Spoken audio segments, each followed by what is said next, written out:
Yo, what's going on, YouTube? And welcome back to Goal Line Hockey. It's your boy, Kevin Forte. And we are continuing the lineup prediction series today as we take a look at the Tampa Bay Lightning down in Florida, the defending Stanley Cup champions, the two-time defending Stanley Cup champions. In the flat salary cap era, it's been more difficult than ever to keep a team together, and we did see some of the fallout for this team this year. They're going to be relying on some of the depth in terms of young guys that have been developing in the Syracuse Crunch in their organization in the AHL. So we're going to take a look at their lineup in today's video. So looking at your forward group for the Tampa Bay Lightning, a pretty interesting group. You got Alex Killorn, Brayden Point, and Nikita Kucherov. I think that's a pretty solid line. You could argue that Andre Palat should be on that top line. But what I like about Killorn is he's a guy that could kind of get down and dirty in the front of the net, be a guy that tips pucks in, gets rebounds, the guy that causes a little bit of friction in front of the net.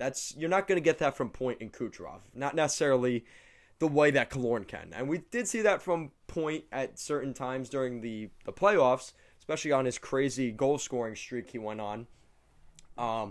But Killorn is going to add that sandpaper to that line. And you balance that out with the second line. You got Andre Palat, Steven Stamkos, the captain, and Corey Perry, the newly acquired Corey Perry. Corey Perry, probably not a second-line player, if we're going to be honest. But, again, playing with Stamkos and Palat, he could be that guy that gets in front of the net and is that distraction and allows Stamkos and Palat to stay at the top of the circles, take their shots. We know how good of a release Stamkos has. I think that balances out their lineup just a little bit more. And then looking at their bottom six, things look pretty different. We don't see guys like Yanni Gourde. We don't see guys like Barclay Goodrow. A lot of those guys, Tyler Johnson, those guys are all gone. So your bottom six, you got some of the young guys. French-Canadian Alex Barré-Boulet, Anthony Cirelli, and Matthew Joseph make up that third line. Fourth line is the big boy line. You got Patty Maroon, Ross Colton, and Pierre-Edouard Bellemare. I do like that bottom six, considering the amount of skill they lost with Blake Coleman and some of those other names I mentioned. The Tampa Bay Lightning, again, the perception of some of these young guys, like Taylor Radish, Matthew Joseph, Colton, Barré-Boulet, the expectation is that they can fill those roles, but we're going to find that out as the season goes along. Now, Steve Yzerman and Julien BriseBois have this obsession with some of these French guys. We've seen that with Drouin. We've seen that with other guys as well. Vinny Lecavalier, Martin St. Louis, all those names. But you're seeing it with some of their depth guys here as well on the forward side of things. Jamel Smith, Gabriel Fortier, who's been playing with the Syracuse Crunch for a while, Antoine Morin, Taylor Radish, and Boris Tkachuk. All those guys kind of fill different roles. Jamel Smith, Fortier, and Tkachuk are more of the power forward guys that get in front of the net, like the Alex Killorns of the team. But then you have the guys like Taylor Radish and Morand, who are more the skill guys, the Andre Palats, the Brayden Points of this team. Hopefully in the future, of course. And then looking at your defense, you also have some pretty good guys still. You have Victor Hedman and Jan Ruda as your top pair. Definitely looks a little different there, but not bad. Second pairing, McDonough and Chernak. We saw that do really well during the season last year, so no real surprise there. And the third pairing is interesting. You got Mikhail Sergachev and Cal Foote. So we're going to see Foote finally make his debut in the NHL consistently, hopefully. We have seen him in spades the last 2 years, but I think we're going to see him a lot more consistently this year. But there's still competition for that third pairing because you have guys like Zach Bogosian, who signed a one-year deal. Andre Schuster coming back to Tampa. He went over to Europe for a couple years, comes back to Tampa. He's seeing all the success. He's like, damn, why did I leave Tampa? I want these cup rings. Let me come back to Tampa. You got Sean Day, who is kind of falling off a little bit. The Mississauga Steelheads young guy prospect, not really panning out. You also have Dmitry Semikin, who is also another name to keep an eye on. Probably going to spend time in the AHL, but again, adding some depth to that blue line. In between the pipes, it's pretty much the same story. It's Vasilevsky. Now, the difference is they don't have Christopher Gibson as the backup. They have a legit backup, and again, no discredit to Gibson, but Brian Elliott is a better backup. He's been struggling the past couple years in Philadelphia. He's had too much of a workload. I think Carter Hart, again, you could argue Martin Jones is the real answer there as the backup, which I don't necessarily agree with either. But Brian Elliott is definitely an upgrade behind Vasi. Again, you look at the amount of hockey Andrei Vasilevskiy has played the last 2 years now. He's played a lot. And even if you go back to that season where they lost in the first round to Columbus 3 years ago, during that season, that President's Trophy run, he also played a lot of games that season as well. So you're going to probably look at him maybe getting a little more rest than he has the past couple years. At least, hopefully, he gets more rest because, God, I can only imagine his lower body is probably shot at this point after so much playoff hockey and stuff in such a short amount of time. And I hate to say, you don't want to say that injury word, but I mean that could become a factor again with the amount of hockey that not only Vasilevskiy but this entire team, they're going to need off nights.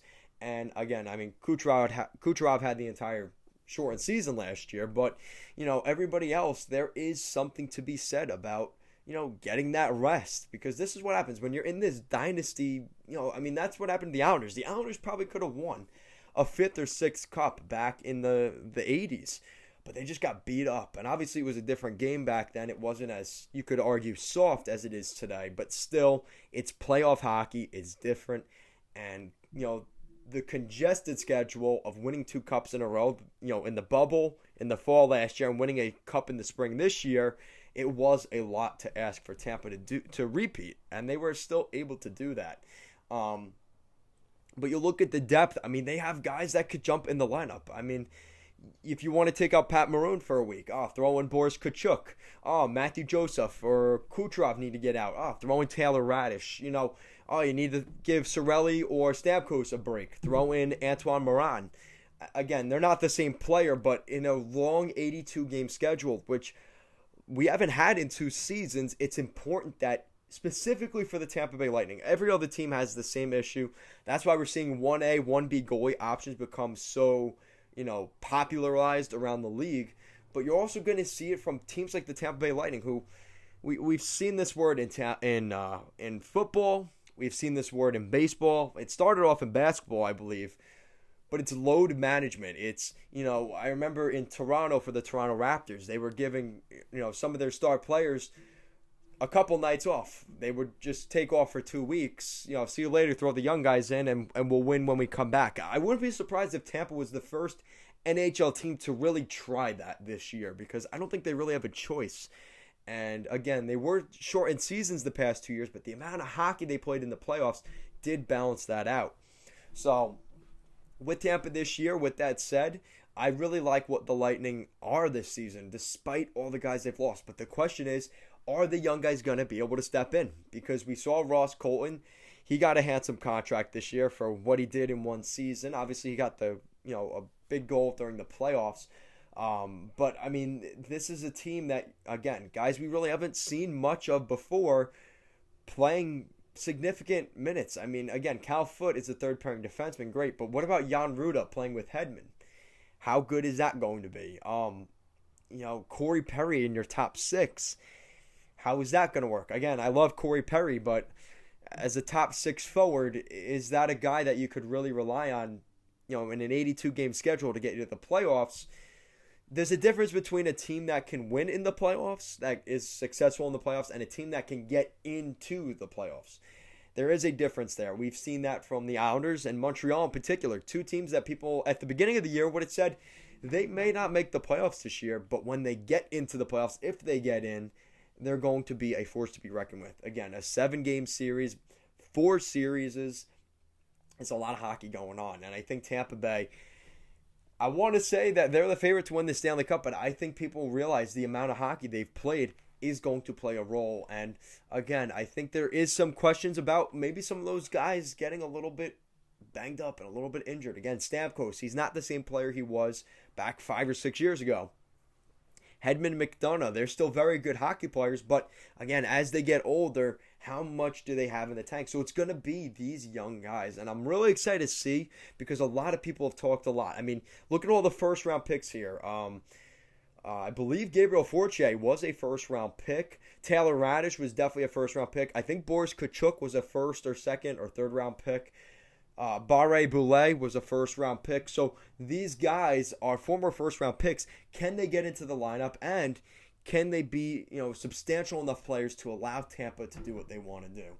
And looking at their roster, there's definitely reason to believe that this is a team that can three-peat again, as long as the depth can step up. So let me know what you guys think in the comment section down below. What do you think of the Tampa Bay Lightning going into this season? Do you think they three-peat?